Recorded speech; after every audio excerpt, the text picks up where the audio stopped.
Hello friends, जैसा कि हम सब जानते हैं बीपीएससी ने या बिहार से जो असिस्टेंट प्रोफेसर की जो वैकेंसीज आई हुई थी उनमें अगर हम पर्टिकुलरली केमिस्ट्री की बात करें तो उसमें इंजीनियरिंग कॉलेज में आ रखी हैं, पॉलीटेक्निक कॉलेज में आ रखी हैं और यूनिवर्सिटीज़ में आई थी। ठीक है, फॉर्म फिल हो चुके हैं। ठीक है, लेकिन जो यूनिवर्सिटी वाला है उसमें तो मेरिट बेस होना है, तो उसमें तो डायरेक्ट इंटरव्यू होगा, तो उसमें रिटन एग्ज़ाम नहीं होगा। बट जो इंजीनियरिंग कॉलेज वाला है और पॉलीटेक्निक कॉलेज वाला है, आई एम वेरी श्योर कि बहुत ज़्यादा लोगों ने फॉर्म फिल किए होंगे क्योंकि इनमें नेट की रिक्वायरमेंट नहीं थी। ठीक है, तो जिनके पास नेट नहीं था उन्होंने भी ये फॉर्म फिल किया होगा। लेकिन इसमें जो सिलेबस दे रखा है वो नेट के एग्ज़ाम के बेसिस पे ही दे रखा है। ठीक है, तो अगर आपने ये फॉर्म भरा है तो ये वीडियो आप ही के लिए है क्योंकि अब हम इसके एग्ज़ाम बहुत ही जल्दी होने वाले हैं। ठीक है, तो इसलिए हमें इसकी तैयारी स्टार्ट कर देनी चाहिए। तो सबसे पहले हम जो टॉपिक स्टार्ट करने वाले हैं नेट एग्ज़ाम के सिलेबस के बेसिस पे जो ऑर्गेनोमेटेलिक केमिस्ट्री में सबसे पहले उठाने वाली हूँ। क्यों? क्योंकि ये जो टॉपिक है ना, ये बहुत ही ईजी टॉपिक है और इससे जो क्वेश्चंस आते हैं वो बहुत कम टाइम में हो जाते हैं। तो अगर कुछ ऐसे टॉपिक जो इजी हैं, क्वेश्चन कम टाइम में अटेंड हो रहे हैं और क्वेश्चन आते भी हैं, इससे काफ़ी क्वेश्चन आ सकते हैं और प्रीवियस टाइम में आए हुए भी हैं, और तो इस वजह से हम सबसे पहले ऑर्गेनोमेटेलिक केमिस्ट्री स्टार्ट करेंगे। इसमें हम क्या करेंगे, पहले हम जो है टॉपिक का थोड़ा सा ओवरव्यू लेंगे। ठीक है, और उसके बाद हम प्रीवियस ईयर के क्वेश्चंस भी लगाएंगे जिससे कि प्रैक्टिस भी हो जाएगी। देखो, केवल बुक पढ़ना या केवल टॉपिक पढ़ना, नोट्स को रट लेना, ये सोल्यूशन नहीं है। इससे आप क्वेश्चन अटेम्प्ट नहीं कर पाओगे क्योंकि क्वेश्चन जो आता है वो एप्लीकेशन पार्ट से आता है। जो क्वेश्चंस में थ्योरी पार्ट रहता है उससे डायरेक्ट क्वेश्चन नहीं आता, वो एप्लीकेशन पार्ट से आता है। तो आपको थ्योरी का एप्लीकेशन करना भी आना चाहिए, वो आपको प्रैक्टिस से आएगा। तो इस वजह से मैं अभी स्टार्ट करने वाली हूँ ऑर्गेनोमेटेलिक केमिस्ट्री। ठीक है, तो ऑर्गेनोमेटेलिक केमिस्ट्री में सबसे पहले ये क्वेश्चन आता है कि जो ऑर्गेनोमेटेलिक कंपाउंड हैं ये हैं क्या, इनको ऑर्गेनोमेटेलिक क्यों कह रहे हैं। देखिए, इसमें दो टर्म आ रहे हैं, पहला आ रहा है ऑर्गेनो, दूसरा आ रहा है मेटेलिक। ठीक है, तो इससे आपको क्या समझ में आ रहा है, ऑर्गेनो से आपको समझ में आ रहा होगा ऑर्गेनिक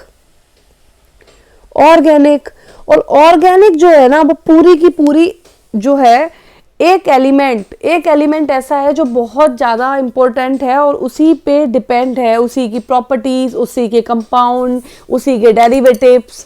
ठीक है, तो वो आपका क्या है, कार्बन। वो क्या है आपका, कार्बन। तो अभी आपको ऑर्गेनो से क्या समझ में आया, ऑर्गेनिक, और ऑर्गेनिक से क्या समझ में आया, कार्बन। अब दूसरा टर्म जो यहाँ पे है वो है आपका मेटेलिक, और मेटेलिक क्या है आपका, मेटल। वो मेटल आपका कोई भी हो सकता है। ठीक है, आपका सोडियम हो सकता है, आपका पोटेशियम हो सकता है, लेड हो सकता है, आपका कोई भी मेटल हो सकता है। तो ये हो गया आपका क्या, ऑर्गेनोमेटेलिक। तो ये हो गया कार्बन, ये हो गया आपका मेटल और कंपाउंड। तो ऐसे कंपाउंड जिसमें एटलीस्ट वन, कम से कम एक कार्बन मेटल बॉन्ड एग्जिस्ट करे, उसे क्या कहते हैं, ऑर्गेनोमेटेलिक कंपाउंड। भाई हम क्यों पढ़ रहे हैं ऑर्गेनोमेटेलिक कंपाउंड, इसकी ज़रूरत ही क्या है, बहुत ज़रूरत है। अभी आप आगे देखेंगे ना लेक्चर में, तो आप ये देखेंगे कि कितना एप्लीकेशन है। जितना भी इंडस्ट्रियल स्केल पे हमको इसकी ज़रूरत पड़ती है, जो हमारी सिप वगैरह होती हैं उसमें पेंट होता है जिससे कि कोलिजन ना लगे, पानी के अंदर चलती रहती हैं तो पूरा तो मेटल ख़राब हो जाएगा, तो कोटिंग करनी पड़ती है। ठीक है, और एक बहुत ही इम्पोर्टेंट क्वेश्चन जो कितने टाइम से पूछते चले आ रहे हैं एग्ज़ाम में, मुझे तो लगता है किसी भी, केवल बिहार का ही नहीं, यूपी का, हरियाणा का, कहीं का भी आप असिस्टेंट प्रोफेसर का आप एग्ज़ाम उठा के देख लो, बहुत कॉमन क्वेश्चन आपको मिल जाएगा कि इनमें से कौन सा एंटी नॉकिंग एजेंट है। एंटी नॉकिंग एजेंट बहुत ही इंपॉर्टेंट क्वेश्चन है, ज़्यादातर आ ही जाता है और बहुत सिंपल आंसर है इसका, और वो भी क्या है आपका, ऑर्गेनोमेटेलिक कंपाउंड। तो इसमें हम वो सब कवर करने वाले हैं। ठीक है, तो वेलकम फ्रेंड्स, मैं doctor Neha and welcome here on my YouTube channel of came rankers. ठीक है, तो स्टार्ट करते हैं ऑर्गेनोमेटेलिक कंपाउंड। तो ऑर्गेनोमेटेलिक कंपाउंड क्या है, समझ में आ गया? ऐसे कंपाउंड जिसमें at least 1 carbon metal bond exist करे उन्हें बोलते हैं ऑर्गेनोमेटेलिक कंपाउंड। अब इन कंपाउंड्स में आपको एक बात ध्यान में रखनी है, आपको जनरली एक चीज देखने को मिल जाएगी NaCN। ये भी तो आपको क्या लग रहा है, सोडियम क्या है आपका मेटल, और यहाँ पे कार्बन भी है, लेकिन ये ऑर्गेनोमेटेलिक कंपाउंड नहीं है। NaCN ऑर्गेनोमेटेलिक कंपाउंड नहीं है। आप देख के बोलेंगे कि भाई ये मेटल है, ये कार्बन है, तो ये ऑर्गेनोमेटेलिक कंपाउंड होना चाहिए, ये ऑर्गेनोमेटेलिक कंपाउंड नहीं है। इसी टाइप से एक और एग्जांपल मैं आपको बताती हूँ कार्बाइड्स का, ठीक है? वो क्या है आपका CaC2, ठीक है, CaC2, ये क्या है, ये आपका कार्बाइड्स है, और ये भी ऑर्गेनोमेटेलिक कंपाउंड नहीं है। कहने को तो सोडियम जो ये कैल्शियम जो है यहाँ पे मेटल है, और ये आपका क्या है, कार्बन है, तो लेकिन ये आपका ऑर्गेनोमेटेलिक कंपाउंड नहीं है, ठीक है? तो ये आपको बात दिमाग में रखनी है। तो सबसे पहले ऑर्गेनोमेटेलिक कंपाउंड जो है उनके एग्जाम्पल मैं आपको बता देती हूँ। अभी सबसे पहले जो एग्जाम्पल आपको इनके देखने हैं, देखिए जैसे कि मैं बात करती हूँ बहुत ही कॉमन रिएजेंट, आई थिंक आपने ये चीज़ देखी भी होगी अगर आपने ऑर्गेनिक वगैरह पढ़ रखी है, आपने देखा होगा ये ब्यूटाइल लिथियम, मैंने नॉर्मल ब्यूटाइल लिथियम लिखा हुआ है, ब्यूटाइल लिथियम ये बहुत ही कॉमन रिएजेंट है, ऑर्गेनिक केमिस्ट्री में आपने पढ़ रखा होगा।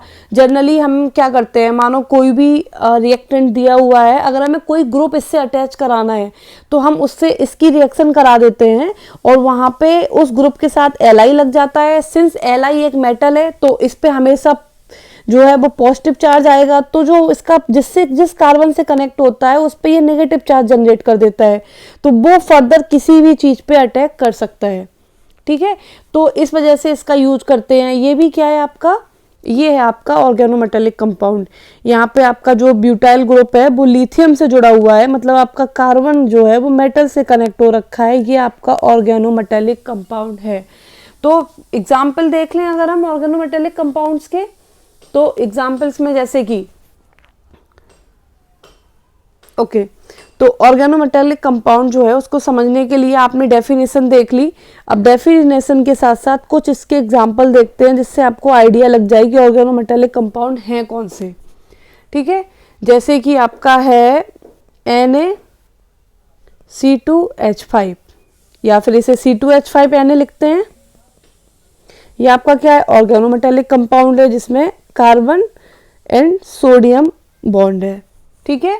दूसरा है आपका NBuLi, ये जो रिएजेंट है ये भी आपका ऑर्गेनोमेटेलिक कंपाउंड है, इसमें भी आपका कार्बन और लिथियम बॉन्ड है, ओके? ये रिएजेंट है, ठीक है? एक बहुत ही कॉमन रिएजेंट जो आपने जनरली जिसका नाम सुन रखा होगा, RMgX, ग्रिग्नार्ड रिएजेंट, बहुत ज़्यादा ऑर्गेनिक में पढ़ा होगा। ये भी आपका क्या है, ऑर्गेनोमेटेलिक कंपाउंड है, ऑर्गेनोमेटेलिक रिएजेंट है ये आपका, ठीक है? इसमें क्या होता है, R ये और MgX दिस टाइप। यहाँ पे भी आपका R क्या है, कोई ना कोई कार्बन वाला ही ग्रुप अटैच होगा, जो है मोइटी होगा, R मिथाइल हो सकता है, इथाइल हो सकता है, और CMg बॉन्ड इसमें होता है, तो ये हो गया आपका कार्बन मेटल बॉन्ड। एक और एग्जांपल मैं आपको बताती हूँ, गिलमान रिएजेंट R2CuLi, गिलमान रिएजेंट ये भी आपका ऑर्गेनोमेटेलिक रिएजेंट है, और इसको भी आपने पढ़ रखा होगा। देखिए ये रिएजेंट भी आपको पढ़ने हैं, ये भी आपके सिलेबस में है। ऑर्गेनिक में क्वेश्चंस ग्रिग्नार्ड रिएजेंट से बहुत क्वेश्चंस आ जाते हैं और बहुत ही इजी होते हैं यार। ये सिंपल जो R नेगेटिव ये जनरेट हो गया है ना, ये फर्दर किसी पे भी अटैक करके कंबाइन करके नया कंपाउंड बना सकते हैं, ठीक है? तो अभी इसको बाद में देखेंगे। तो ये हो गया आपका क्या, गिलमान रिएजेंट हो गया आपका। ये भी आपका क्या है, ऑर्गेनोमेटेलिक कंपाउंड है। इसमें भी आपका R जिसमें कार्बन प्रेजेंट होगा और कॉपर, इसमें कार्बन Cu बॉन्ड प्रेजेंट होता है। ये भी आपका ऑर्गेनोमेटेलिक कंपाउंड है, ठीक है? तो बहुत एग्जाम्पल मैंने आपको बता दी ऑर्गेनोमेटेलिक कंपाउंड के। तो इतना तो आपको समझ में आ गया होगा कि ऑर्गेनोमेटेलिक कंपाउंड होते क्या हैं। ऐसे कंपाउंड जिसमें at least 1 carbon metal bond exist करता हो। रिमेंबर, NaCN ऑर्गेनोमेटेलिक कंपाउंड नहीं है, CaC2 ऑर्गेनोमेटेलिक कंपाउंड नहीं है। ओके, चलो इनके बाद मैं एक बात और आपको बता दूं, कभी कभी आपको ऐसा रिएजेंट भी मिल सकता है जो ऑर्गेनोमेटेलिक कंपाउंड है लेकिन आपको दिखेगा नहीं उसमें कार्बन मेटल बॉन्ड। ठीक है, तो अभी हम उसकी बात करते हैं, क्योंकि जो एक्सेप्शंस रहते हैं, जो कुछ डिफरेंट रहते हैं, इजली हम देख के ना समझ पाए, एग्जाम में वही पूछते हैं। ठीक है, एग्जाम में भी वही पूछते हैं, क्योंकि बहुत सारे लोग डेफिनेशन रट लेते हैं, उनको समझते नहीं है एक्चुअल में है क्या, तो वो क्वेश्चन अटेंड नहीं कर पाते हैं। इसीलिए क्योंकि बहुत बिल्कुल एकदम से कभी कभी सीधे क्वेश्चन पूछ लेता है कि आपने आंखों से देखा और बिल्कुल टिक हो गया, लेकिन कुछ ना कुछ ट्विस्ट जो है वो रहती है। ठीक है, तो इस वजह से थोड़ा सा इसको स्टार्ट करते हैं। नेक्स्ट हम देखते हैं आपको ऐसा रिएजेंट जिसमें कार्बन मेटल बॉन्ड आपको दिखेगा नहीं लेकिन वो ऑर्गेनोमेटेलिक कंपाउंड है। और ऐसा रिएजेंट कौन सा है? ऐसा रिएजेंट है आपका विल्किंसन कैटलिस्ट। कौन सा है आपका? ये है आपका विल्किंसन कैटलिस्ट।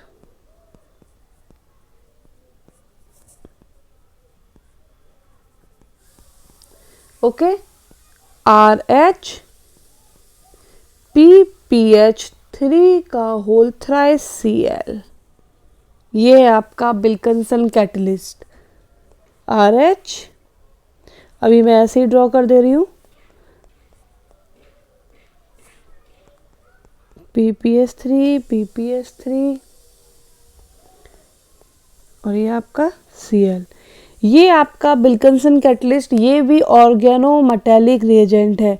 अब आप कहोगे यार इसमें तो हमें कहीं जो है वो कार्बन मेटल बॉन्ड दिख ही नहीं रहा है, तो ये ऑर्गेनोमेटेलिक बॉन्ड कहाँ रिएजेंट कहाँ से हो गया? होता है। क्यों होता है?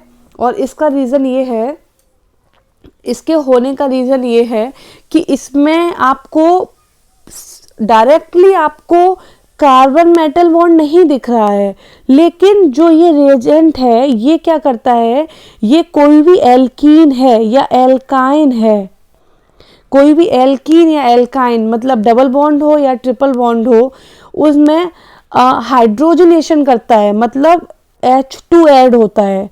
ठीक है, तो H2 ऐड होता है, और जैसे अगर आपके पास एल्कीन है, मान लीजिए आपके पास ये है और आपको हाइड्रोजनेशन करना है और आपको दे रखा है एरो पे विल्किंसन कैटलिस्ट दे रखा है। ठीक है, तो क्या बन जाएगा? एल्केन बन जाएगा। H जो है H ऐड हो गया। यहाँ पे जब आप ये रिएक्शन करेंगे ना तो एक कैटालिटिक साइकिल इन्वॉल्व होती है, और वो कैटालिटिक साइकिल के एक स्टेप में कार्बन मेटल बॉन्ड बनता है।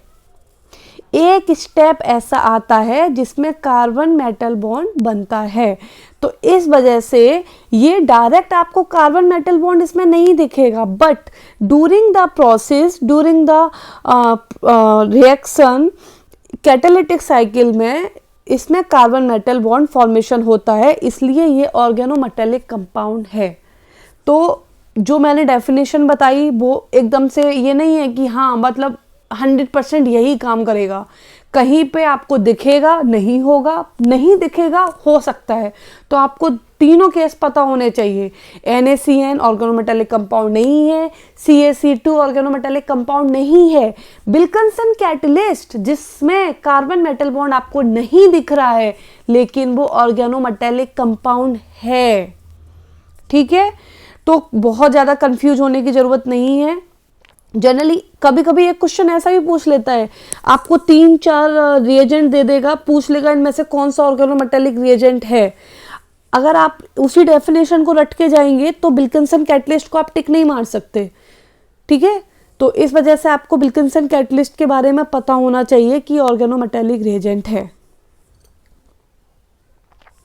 देखिए होता क्या है कि विल्किंसन जो कैटलिस्ट है आपका, ये कैटलिस्ट जो है आपका, भाई फॉर्मूला भी याद कर लेना इसका। इसमें मेटल कौन सा है? RH।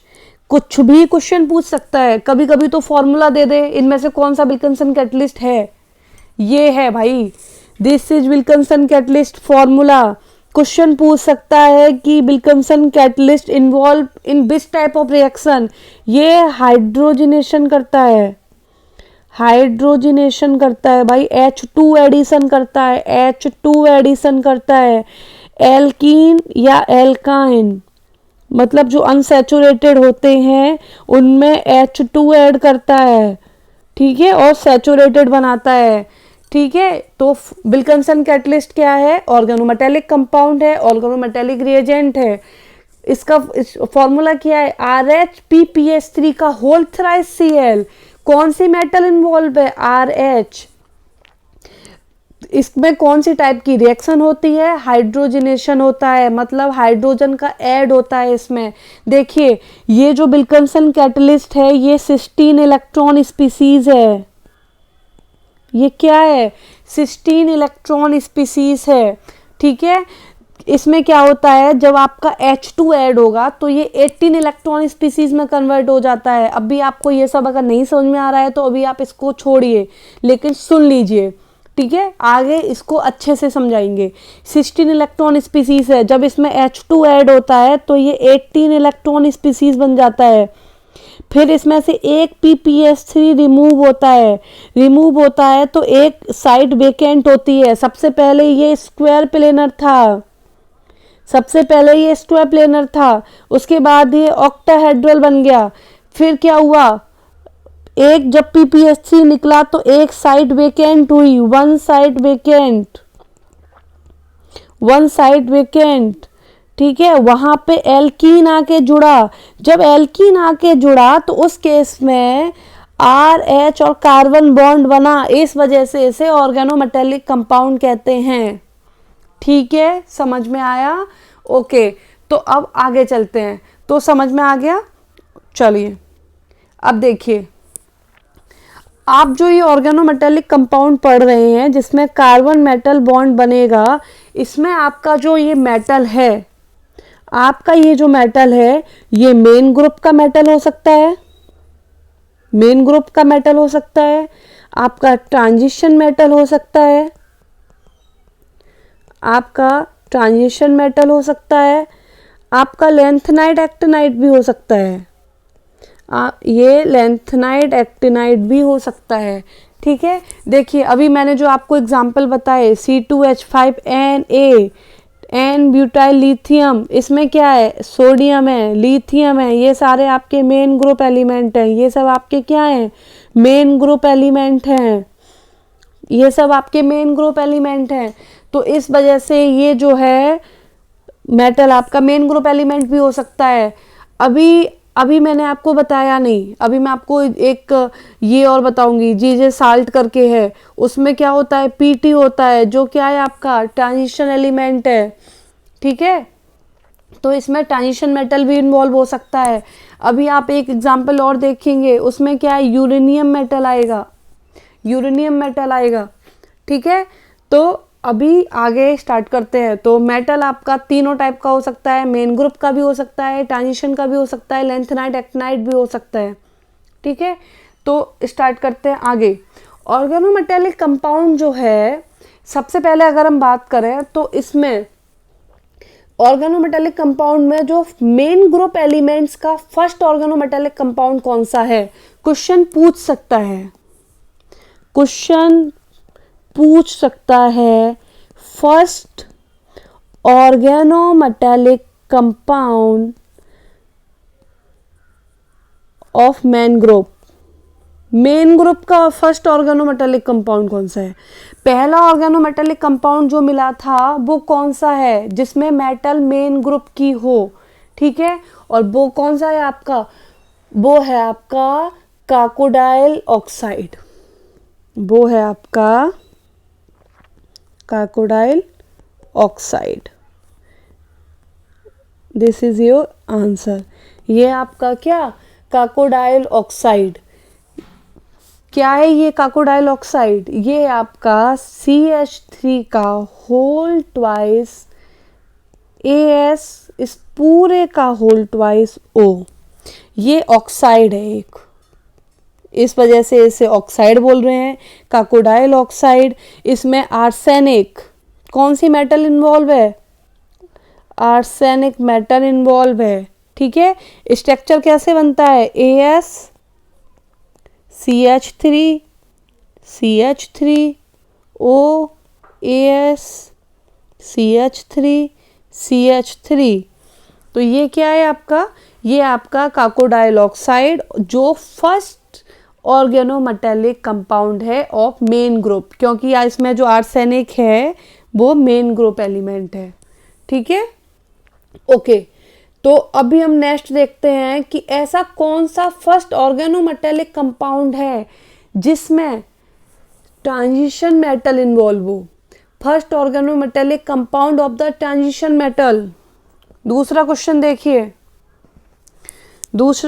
देखिए, first organometallic compound of transition metal, बताइए। आंसर है आपका क्या, जो मैं आपको बता रही थी मैं आपको बताऊंगी, जेजेसाल्ट, जेजेसाल्ट। ये आपका फर्स्ट ऑर्गेनोमेटेलिक कंपाउंड जिसमें ट्रांजिशन मेटल इन्वॉल्व होता है, कौन सा, PT, platinum. So this is the molecular formula.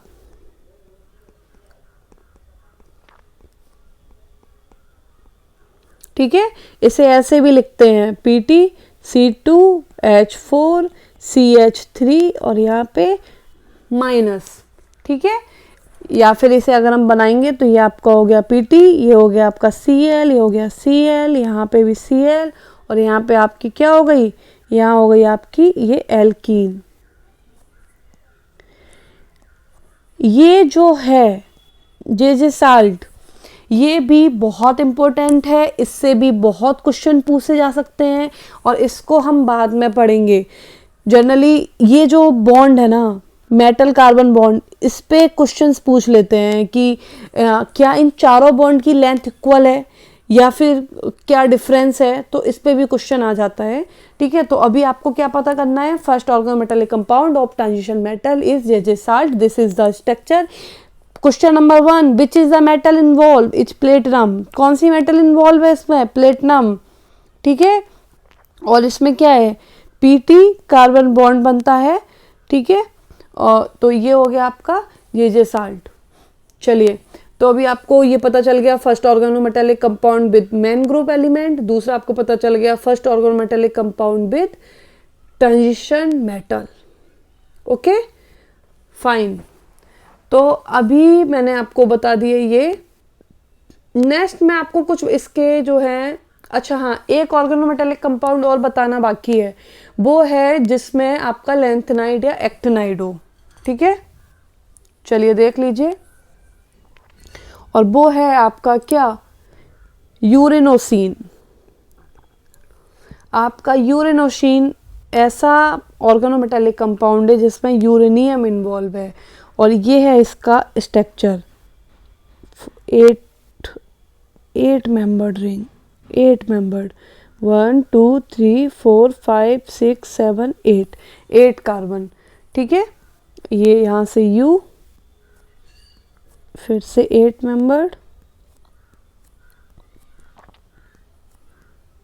ये आपका क्या, यूरेनोसिन, जिसमें यूरेनियम जो है वो आपका मेटल इन्वॉल्व है, ठीक है। तो ये हो गया आपका, तीनों टाइप के आपके हो गए।